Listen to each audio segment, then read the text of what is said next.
Everyone, ఇవాళ అయితే మనం చికెన్ సూప్ వండుకోబోతున్నాం. ఫస్ట్ దానికి 250 గ్రామ్స్ చికెన్ తీసుకొని పసుపు నీళ్ళతో మంచిగా కడుక్కుందాం. ఇంకా 2 సార్లు కడుక్కోండి, మంచిది, ఏం కాదు, బెటర్. ఇంకా 2 సార్లు, నేనైతే 2 సార్లు కడుక్కుంటున్నా. ఇంకా నీళ్ళు మాత్రం దూరం వేసేస్తున్నా, మళ్ళీ మీ శ్వాసన వస్తుంది.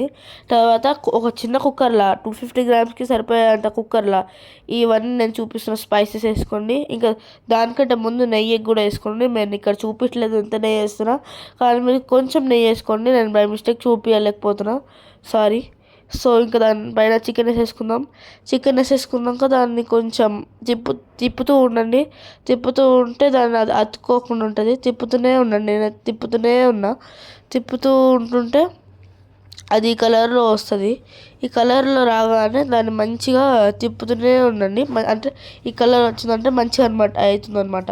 ఇంకొక మిక్సీలో నేను చూపిస్తున్న పదార్థాలు ఒక ఆనియన్, గార్లిక్, జింజర్, ఇంకా కొరియాండర్స్ ఒక కట్ట మొత్తం ఒక పేస్ట్ చేసుకోండి. పేస్ట్ చేసుకున్నాక ఇలా కనపడుతుంది. ఇలా కనపడ్డాక దాన్ని మొత్తం చికెన్లో వేసేసుకోండి. చికెన్లో వేసుకున్నాక మీకు కావాలంటే దీనిలో కొంచెం కార్న్స్, క్యారెట్స్ అవన్నీ యాడ్ చేసుకోగలుగుతారు, కానీ నేను చేయట్లేదు. ఇంకొక హాఫ్ నిమ్మకాయ వేసేయండి. ఇంకా మంచిగా ఎంజాయ్ చేయండి సూప్ లాగా.